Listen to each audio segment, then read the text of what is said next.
Any Yeah, question? next question. Maitri wants to ask the question. Please, Please. Maitri, go ahead. Hello, sir. Hari Om, Vinayji, sir. Yes, Hari Om. Hari Om. Sir, I even heard that we can get stress-free and peaceful life by doing meditation or yoga. So, why did you choose only Sanatana Dharma? And why you suggest only that? And how it is different from meditation and yoga? Okay. A relevant observation, I would say, and this question prominently comes by the current practices and the current observations. Now, today, in the name of spirituality, what is being taught? You just go to any spiritual banner. What is actually being taught is you will find either yoga is being taught or meditation is being taught. These seem to be the main selling points of their spiritual practices.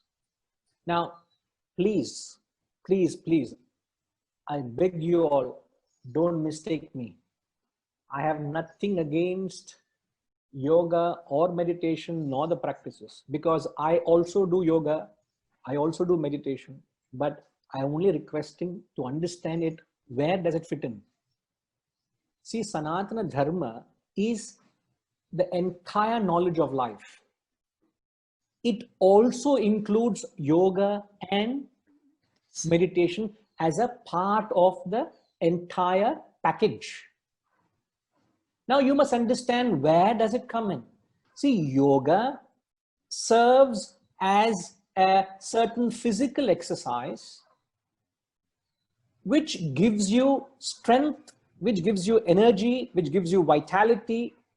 It also gives you a conducive environment for your mind. I remember in the ashram many years ago, we had Western students as well, a fair bit of Westerners and Indians. So, and those days yoga was not that popular, I'm saying 30 years ago. So a suggestion was brought up that instead of doing every day morning, we used to do yoga 6:30 to 7 in the morning every day.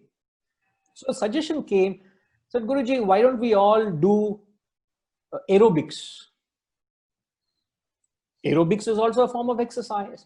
Then said, okay, it's not that I do yoga, you do aerobics, he does gymnasium, and the fourth fellow is doing Zumba. All of us do one thing. Then what happened? All of us went into the auditorium, and including the Swami, everybody were doing aerobics. For 2 days it continued. And the person who suggested aerobics went to Swamiji and said, I think Swamiji, I think we will better switch back to yoga, because my mind is very agitated. It is not conducive. I think it is not the right thing to do here, because you can't be playing bhajans and kirtans. You can't be playing Gandasala song for doing aerobics. Can you? Mm-hmm. What kind of songs you need? Music. Music. Music.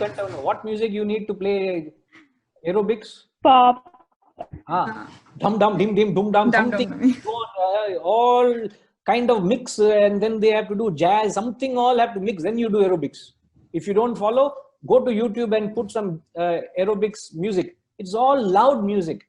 Yes. So a person who recommended that found that it is not conducive to keep his mind, because all we were trying to learn is how to control our mind, how to gain this wisdom. So yoga is more conducive to control your mind. Please understand that. But yoga is preliminary. Basically, it's a physical exercise. It gives you strength, energy, vitality. You do pranayama, breath control, you get that. So that is one extreme of spiritual exercise, and meditation is the other extreme of spiritual exercise. Meditation is actually the culmination of your spiritual exercise. One concludes his spiritual journey with meditation. Now, please mark my words. This is a very important statement I'm making. I'm trying to make this point. Either I convey this or I break in communicating.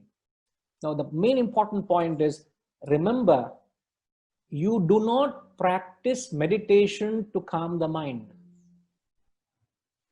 which is what everybody is doing. You do not do meditation to calm the mind. Rather, it is a calm mind that meditates. I hope you all are following it. Yes. You don't do meditation to calm the mind. It is a calm mind that meditates. Let's say you have an argument with your father, or you had an argument with your friend, or some disturbance, something is terribly bothering you. And I tell you, sit and meditate. So what do you do? Okay, sir, you tell me meditate. I put my, get into the yoga posture. You sit cross-legged, you close your eyes. You're saying, Om, Om, that stupid fellow. Suddenly that stupid fellow thought comes in the mind, because you are very angry with that fellow. So you're not able to keep the mind on the chant because your mind is disturbed. And suddenly you're cursing that fellow. You're not able to forget that fellow. So the thumb rule is, an agitated mind cannot meditate. And all the gurus out there are trying to market spirituality in the name of yoga and meditation.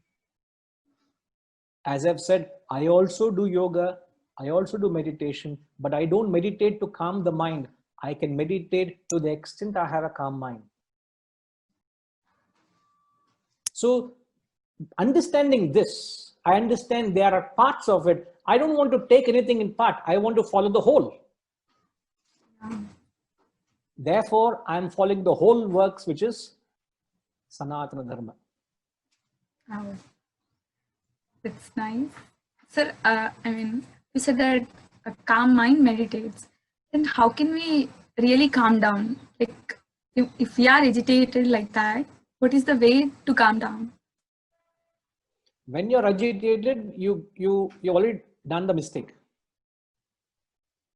It's like when you take a stone and you throw it into a pond or a lake, a small pond or a lake. You throw a big stone.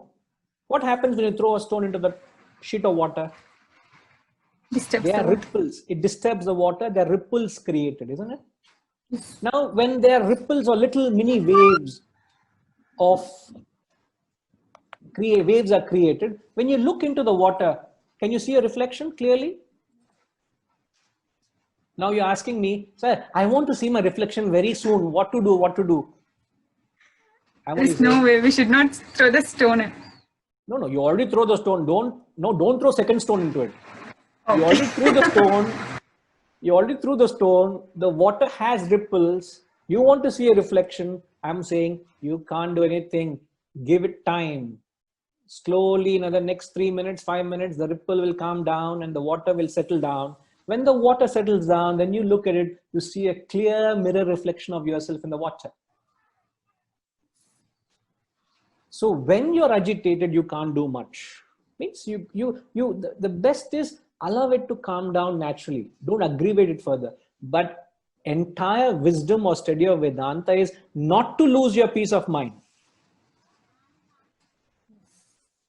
And that happens only when you live a life of assessment. When you assess the world properly. Assessment and everything in life has a distinct nature.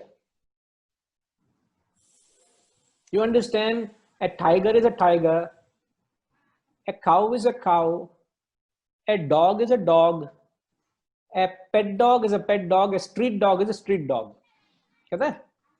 You may have affection to your pet dog. You can't go and give affection to a street dog. You had it. It happened once in a zoo somewhere, I think in Hyderabad or somewhere in India it happened. One fellow was having a sandwich in his hand. And he was in the zoo. He was sitting outside the caged premises of a tiger. Because, tiger is the king of the jungle. So you go to the zoo, like a child says, I want to see the tiger, I want to see the tiger. And without seeing a tiger, the visit to the zoo is incomplete, isn't it? Yes. You want to go to the tiger. So this fellow decided he will have his lunch in front of the cage of the tiger. And he was enjoying. And the tiger was sitting at the edge of that cage and he was looking at him. So he said, poor fellow, he was also hungry. So what he did, he took a sandwich out and he put his hand as far as his hand could reach, and he offered the sandwich to the tiger. First of all, that fellow did not know. He thought the tiger was vegetarian. He was having a vegetarian sandwich. So he gave a sandwich to the tiger. Then what happened, you know? Not only the sandwich, the tiger ate half arm also. Now, what would you call such a fellow? You'd say, have you got any brains? No doubt, tiger is a beautiful creature. Tiger is the king of the jungle. It is a majestic creature, but you must learn to watch it from a distance. You get too close, you will be mauled. You will be destroyed, isn't it? Yes. Similarly, there are tigers amongst people. There are hyenas amongst people. You know, 2 days ago, I was watching a documentary of how an African king python, how it is actually, it kills a baby deer, a gazelle. It's called a gazelle in the African savannah. It kills, it strikes, it kills, because it ambushes. You can't, you know, pythons are very slow moving snakes, serpents. So they hide in an ambush, and the deer came so close to it, it attacked it and it killed it. And then slowly, rest of the evening, it was slowly swallowing the deer whole, you know. Their jaws were the most flexible jaws of pythons. So the entire deer, the size of the deer was half the size of the python weight.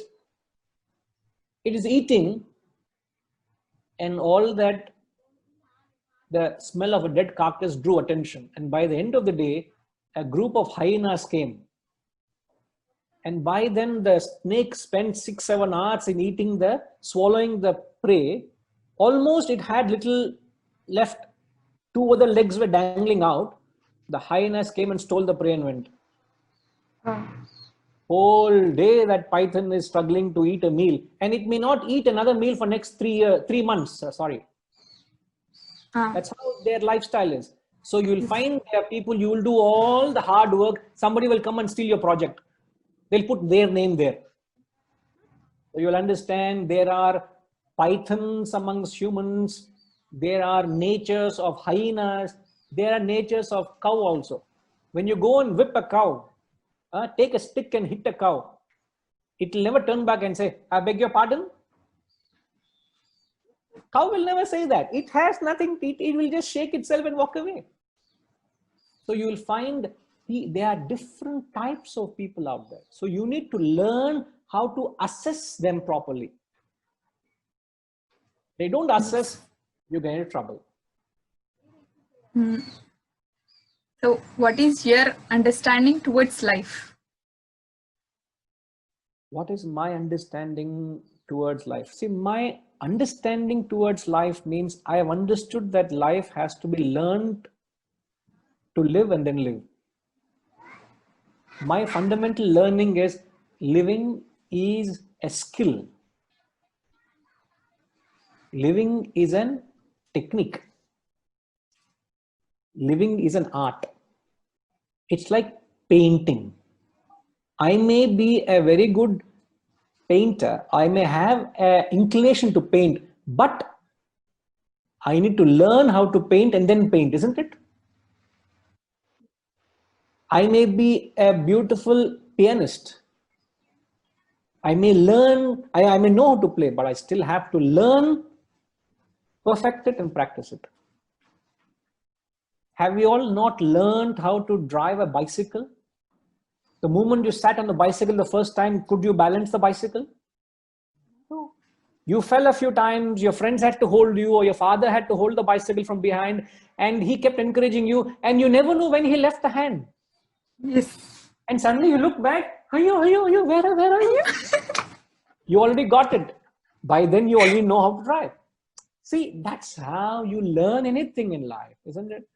So also you learn to live life that way. You must learn to live it and then live it.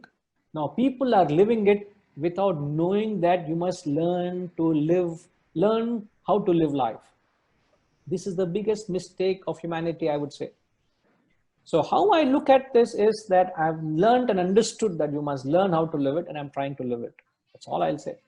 And I'm not perfect. Please understand, I am not perfect. I'm far from it. I only thoughts that come and worry me. With all this knowledge, I know where I stand.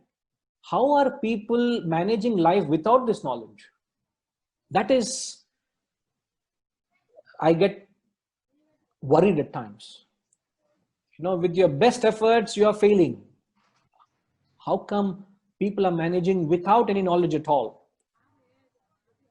That's the concern. And my efforts are to create this awareness of this Vedantic knowledge. Please understand it, realize it, and learn it today. So is it not right, like, while doing learning, generally some things are there, like, where we do things, and while learning we'll do things, like not learning it to the up to the extent, but a certain level. How is it, how can we relate that to life? Like, no, yes, in fact, it is not that I will three years I will only learn books and then I'll start living. It's not that. It is to keep questioning. As I've said, when you learn something, you start questioning it, you start experiment on it, and then experiencing it. So the three phases of life, I would say, is first learning it, then questioning and experimenting on it, verifying it, and then experiencing it. This is the three-stage process that happens throughout your life. At every phase, you can be a beginner or an advanced stage. You learn it, not on face value. I said earlier, you must question it. Learn it, question it, experiment on it, verify it, and then experience it. And then it becomes your own. yes. Okay. Thank you, Vinayji. And let's give and it's an open end for all of us. Any of you can ask the questions to Vinayji. Please raise your hand if you want to ask.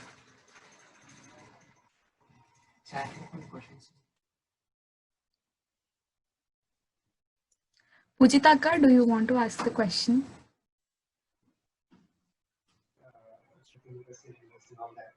And also school.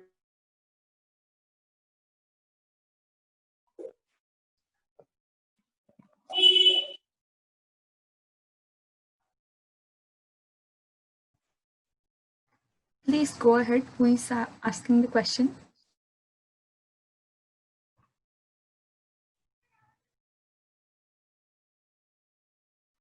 Hari Om, Vinayji. Yes, Hari Om. It's the same Vinay asked me a question. That is very, very bad. I was not prepared for this. In fact, I see myself in you. I looked almost like you. Oh. Only thing is you have got a lot more hair than me, that's all. I will share my picture to you. You look very much like me. So they say you are the first lookalike of me. Yeah, please go ahead.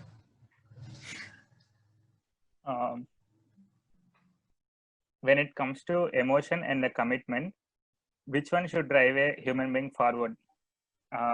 Is the emotion or the commitment? So I wanted to tell a little more thing about this question. When I asked to a certain level of people, they answered me like your commitment should drive you, since that makes you as a person, and also that proves yourself. But I don't know whether to agree to their question or not, because I feel like a tree, like not a tree. What is the difference between a non-living thing and a human being? It is the emotion and the feel, right? So we as a human being, if we are keep neglecting our emotions, then what makes us a real human being? So got my question? Yes, I get your question very clearly. Yeah. A very good question, very good observation, I would say. Now, all I will say is you don't have to agree with me, but just listen to me. Okay, and then think about it. Okay? Okay. Now I'm trying to answer the question in two aspects. Now, firstly, you must understand every human being are different from each other, isn't it? No two human beings are the same. And what differentiates you from the other is your nature. Every human being has got a nature which is unique to oneself, which is known as vasanas. Vasana means fragrance. In Sanskrit word vasana means fragrance. Means, in other words, you must understand every person has got a unique personality of himself. Okay. Now that is known as swadharma. Swa means one's own, S-W-A, and the other word is dharma. Swadharma means my own nature. Now you ask me, sir, why are you doing philosophy? You started at 16 and now you're doing it and you would want to do this the rest of your life. Why are you doing it? I say, sir, Vinay, I love to do it. It is something I like so much. I enjoy doing it. It is my passion. Is it not wrong to say that? I'm doing it because I love it. I have an emotion for it. I've given my life to it. Isn't it? Is it wrong to say that? No, isn't it? This is what I am. I enjoy doing it. And I've been talking on the subject matter consistently, constantly. Every day I study, every opportunity I get, I said, yes, I'm more than happy to talk to you all. So there's a lot of emotion here, isn't it? Are you okay with it? Point one? Yes, yes, yes. Okay. So first thing you got to do is enter or choose a field which is your swadharma. My swadharma is philosophy. Your swadharma is, I do not know, it could be medicine, it could be politics, it could be accountancy, it could be engineering, it could be interior designing, it could be architecture, it could be computers, it could be artificial intelligence, it could be anything. You should take a field because you have a passion for it. I want only to do that. Okay. That's the first decision. So rest of your life, you will not repent because you have made the right decision. When this is the right age, you have to decide what I would want to be rest of my life. After 30 years or 20 years into it or 10 years into it, you don't decide, oh, yo, I don't want to do medicine. You know, there was a father who was a very successful doctor.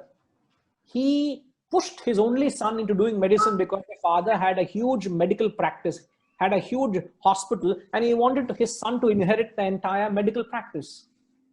So he pushed his son into becoming a doctor. And because the father pushed him, he became a doctor. But that son, he wanted to be an automobile engineer. You get what I'm saying? Huh? He wanted to go under the bonnet and repair cars and vehicles. That he wanted to do automobile engineering, fine-tuning engines and performances, etc. So he used to go to the hospital, but every time there was some patients or operation required, they have to send a word to him because he is not in the surgery room, he is not in the clinic, he's repairing ambulances. No, he is in the hospital, but all the time repairing ambulance. Now you get it? You can't take your dharma out of you. So first find out what is your dharma, what is your nature, what you want to be. That is half job done. Then having entered a field which is your nature, the question is, what is the modus operandi? How do I operate in the field? Should I operate on emotion or should I operate on commitment? So the first half of it, you didn't understand, you take it for granted, but I'm spelling it out. So what is the field you got to choose? And just to give you a conviction that it is the truth, in the 35th verse of the 3rd chapter, he says, Lord Krishna says, Shreyan swadharmo vigunaha paradharmat svanushthitat swadharme nidhanam shreya paradharmo bhayavaha. He says, Swadharma, it is better to die in doing something which you are passionate about. You better die even unsuccessful, but do that. So the first step is get into it. And then what you do, what is the modus operandi? So once you get into the field, thereafter don't operate on feelings. Don't operate on emotions. Then you do what is the right thing to do. What is your duty bound? What is my duty? What is my obligation? What is my commitment? If I'm a doctor, if I want to study medicine, I've chosen medicine, 6 years I need to study medicine. I like it or not, it requires certain amount of hours of study, certain practices. It requires a lot of commitment. You like it or not, you may want to go to friends, you may want to party, you may want to go to movies, you may want to enjoy life. But remember, the next 6 years are the crucial phase of my life. So you need to understand, am I to do that or am I to do this?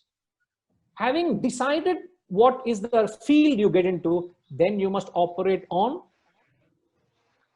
what is my duty. Don't operate on likes and dislikes.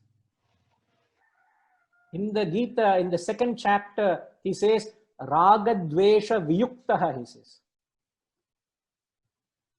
He says, your actions must be free from likes and dislikes. And if you work free from likes and dislikes, prasadam adhigacchati, you get prasada. What is the prasada? You get the peace of life. You are peaceful and happy. So you will only find success, you will only find contentment by doing what is the right thing to do. And always be duty bound. Just an example, when Sharanji knocked at my doors, I did not know of Shravanji not more than 2 days, 3 days ago. So 3 or 4 days ago, when I got a message from him, connecting through a common, through Sethuramanji, in fact, I'm sure you also may know him. Through Sethuramanji, I was introduced and he heard about me. So the common person is Sethuramanji here. And then when Shravanji contacted me, he mentioned about you all and he said it would be nice if you connect to them. And if you ask me, there's so many things happening and there's a lot of time required to attend to a lot of things. A lot of important things needs to be done. It's not that I was available, but when somebody is knocking at your door, somebody comes at your door and rings the bell, you can't say, I will open the door tomorrow. Would you? When somebody knocks at the door, you attend to the door. So when he connected with me and spoke to me and said, there is this lovely bunch of young people and you would love to talk to them, I didn't want to miss the opportunity. I said, sir, I think even before he went to sleep that night, he got a mail in his mailbox that yes, 18th morning, 10 o'clock, we will connect. You asked me whether I found an obligation. I found I had to do what my commitment, I had to give a word and give a commitment to it because I like to honor my work. I honor my word. It's not whether you like it or not. It's important to do the right thing in life. And that gives you phenomenal success. And also it gives you great satisfaction and contentment. Believe me, if you go about doing things just because what you like to do, it doesn't give you satisfaction. It doesn't give you success. In fact, it may be detrimental to you. I took the example earlier when I spoke to Lidvija that just because you like to eat sweets, you become diabetic very soon. Yes. So you must be very mindful. Do something which you're passionate and thereafter operate on intellect. Don't act on emotion. All right? Does it answer, Vinay? Yes, sir. Yes, Thank you that's so your much. answer. Right. Jayashree Akka wants to ask the next question. Yes, please. Hello, Namaskar Vinayji. Namaskar, ma. Namaskaram. I have a question, Vinayji. I want to know this. In ancient times, the holy book, why holy book of Gita was not touched as a written book, but only touched as a smriti, because it is not written by anyone. Bhagavad Gita. Hello. Yes, I hear you clear and loud. You know, see the olden the olden days, the only means of conveying knowledge was through the great tradition of the Guru Shishya Parampara. Hmm. Those days, there were never literature. Today, you have means of capturing content in a manual, in a book, in a script. But those days, thousands of years ago, there was never an opportunity to put it in pen and paper. So the only means of learning knowledge was a student going up to the teacher and asking him questions, and knowledge was given. So perhaps that could be one of the reasons why knowledge was not said as a written book, but it's only a word on that was passed on from time to time. But my suggestion or my little advice could be, it really doesn't matter what you call it, whether a Shruti or a Smriti. I would still pick up the Gita and read. There should not be any reason for you not to pick up and read, isn't it? It is very important. In fact, your life cannot happen without it. Please understand that. Life cannot happen without it. So you need it, I need it. So let's help each other and live, and let's help our community rise to the higher level by learning this higher Vedic wisdom. Okay? Okay. Thank you. Next, Pujita Akka wants to ask the question. Thank you, Jayashree Akka. Well, Good morning, sir. Morning. Sir, I actually often listen to a statement called Aham Brahmasmi, and I always wanted to know what does that mean. So, Wow. if Shravan Garu, I have a I lot don't know of whether it complaints. is a correct level of question or not, Complain but to I you. want. What you told and what the students are asking, I'm underprepared, sir. I'm so glad I'm getting this question. I tell you, you have stole the moment. You have created that moment for me. What you are asking is, what does that statement Aham Brahmasmi mean? In fact, I do not know whether you're aware, Aham Brahmasmi is one of the 4 aphorisms. Aphorisms are very, very short, very cryptic, very simple statements, not even a statement running into 2-3 words, that's all. The 4 aphorisms, the first aphorism is Prajnanam Brahma. The second is Tat Tvam Asi. In fact, the entire Bhagavad Gita explains this 3 words, Tat Tvam Asi. 18 chapters explains only 3 words, Tat Tvam Asi. So the first is Prajnanam Brahma. The second is Tat Tvam Asi. The third is Ayam Atma Brahma. And the fourth is Aham Brahmasmi. So the word Aham Brahma Asmi means I am that Brahman. Now that when somebody says I am Brahman, it is actually a statement of experience. When a person has realized the truth, when a person realizes the absolute reality, he announces to the world, Aham Brahmasmi, I am the truth. So whenever you listen to any scripture or a great master saying, they say, I am that. They use the word I am, I am. Even the Moses said, I am that I am. Christ also says, come to me, I am thy savior. Even Muhammad said the same thing. Gita says the same thing. So all scriptures, which is nothing but the digest of all of that, is Vedanta. Vedanta says, Aham Brahmasmi is I am Brahman. And then what is that relevance of that statement to your life and my life? I do not know how much relevance it has to others' lives, but it has a great significance to my life. And how it has significance is, when I said What is Vedanta? When you first ask the question, what is this Vedic wisdom or eternal wisdom? See, Vedanta gives us not only a manual how to live life, isn't it? It is a manual. All the while I've been talking about how to live life. It also gives us the very purpose of life. It gives you a manual how to live life. It also gives you the very purpose of life. The very purpose of life is to realize yourself. It is your purpose. It is my purpose. And I have embarked on that purpose. That's all I can say. Pujitaka really created this. I have. Yes. So nice for the question. So Yeah. it should be the very purpose of human life, that is to know yourself.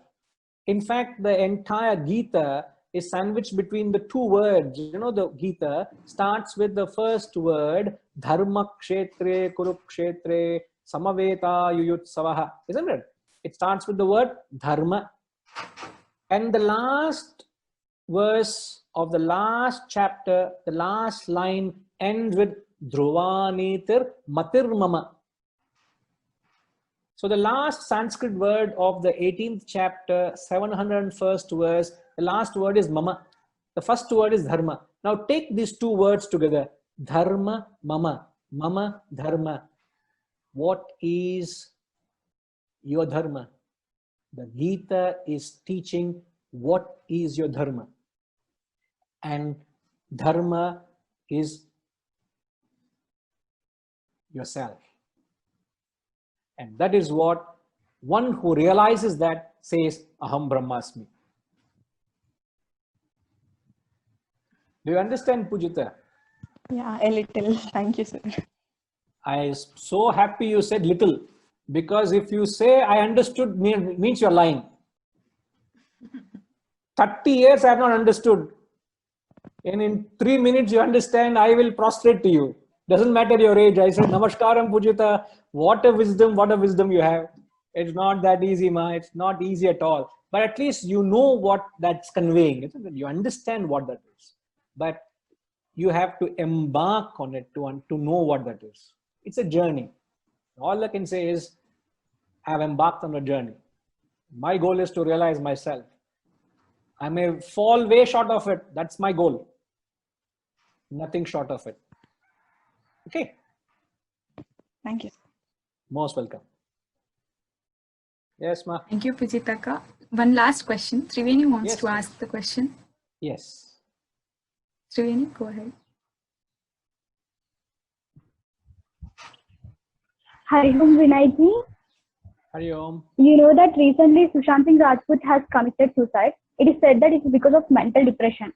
In the same way, we also face little depression. How to set right our mind at that time? I'm glad you asked that question. See, when situations like this, when tragedies like this happen, it only highlights the state of a human mind. And by the time you realize, it's actually too late because the damage is done. Even simple way of not going to the extent of a tragedy like somebody committing suicide. Even in a much simpler example of someone, two people can't get along with each other and they decide they got to part ways. We will file for divorce. You mean to say that two people come together and they sit on a breakfast and they give each other a bouquet and say, my dear, I think tomorrow both of us will go to the lawyer and file for divorce. Will it happen like that? No. Before that very act of divorce happens, there's a lot of argument, there's a lot of frustration, there's a lot of disharmony, discontentment, unhappiness, frustration, and you say, enough is enough. I don't want to live with him. isn't it? Or I don't want to live with her. So you must understand fundamentally that a human is an imperfect being. Is I ask myself, am I perfect? So that imperfection is evident in the state of a human mind. And it doesn't matter what stage of life you are, it doesn't matter where you are placed, the best of people in society go through this mental disease.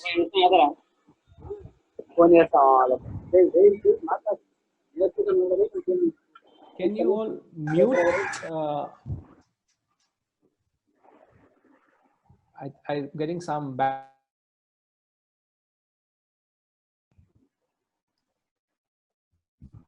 Can you all hear me? Yes, please. Okay.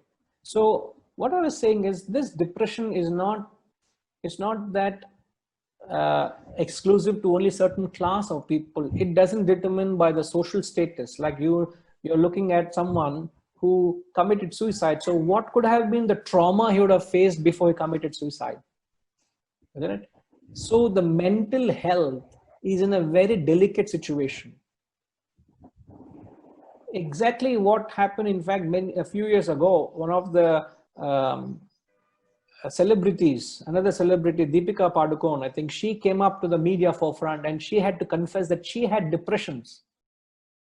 Now, I'm sure anyone would want to live a life she lives, the kind of beauty, the kind of talent, the family she comes from, the success she has had, the following she has, everything she has, and yet she can't enjoy life. All it proves is there's nothing wrong with life, but something wrong with my relationship with life. And if this realization comes, you will start attending to yourself. Many people believe the problem is not within, they believe the problem is outside. And as long as you think that something else is going to make you happy, something else is responsible for your sadness, you will never correct and you will never grow. But all you need to understand all through your life is there's something, nothing external needs corrected. I need to change my mindset and approach to life. But however, if something needs correction, please go about and correcting it. If some SOP, a standard system of operating some work needs to be changed, please change. If you want to correct some imperfection out there, go about it. But remember, you must learn to be happy with or without it. So the mental depression is a state of mind where you become too attached, too dependent on factors externally.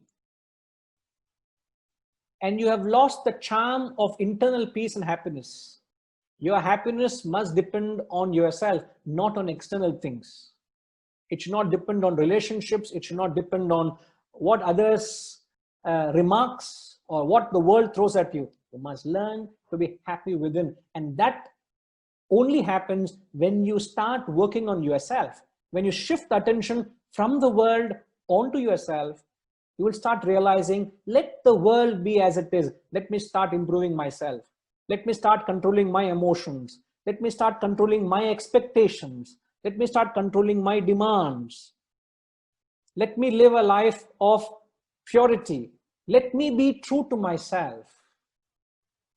I would say, if you are true to yourself, as they say, you must live up to your conscience.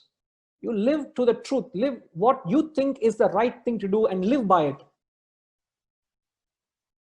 And let your wisdom and wise counsel guide you. And as long as you approach this way, the wisdom out there will help you to be peaceful and happy with or without what's happening. So you seem to insure everything, but your people have not insured their peace of mind. So it is all your responsibility to ensure it, and don't delegate it to anyone else. Your peace of mind is not in the hands of others, it is in your own hands. So my request to you all is, your life matters, it should matter. So give it the right guidance, give it the right wisdom, give it the right direction, and live a life wholesomely. Enjoy life doing that which you are passionate about. In the Shastras, they say you must live 100 years. Shatah samaha, they say. 100 years, I want to live this life doing what I'm doing, enjoying what I'm doing. And that is how life should be lived, isn't it? You may fall, you may lose the battle in the game of life. But as I've said, learn the game of life and then play the game of life. Learn it first. And it is a continuous process. You can't say I've learned in 6 months or 2 years or 10 years.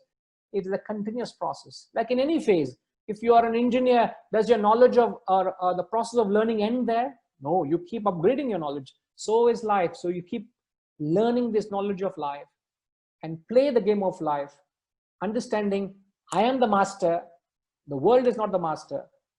And I would want to conclude the answer by giving this famous phrase of the great Swami Vivekananda. He said, conquer your mind, you have conquered the world. Conquer your mind first. The moment you have conquered yourself, the mind within, you have truly conquered the world. And those who get into depression are becoming victims of their own minds. So they're very poor within. You must learn to be rich within, not rich outside. It's not how successful you are materially, how successful you are internally. When you're rich within, everything you do, every step you take, every journey you take becomes beautiful. You blossom inside out, not outside in. So start attending to yourself within, and then let the charm spread and radiate everywhere. And that is what this Vedantic wisdom does. And it has a great apt relevance to what challenges you are going through and what might come in the future of your life. Remember, this must be the manual of your life. Get hold of it and get on with it. All right? Yes. So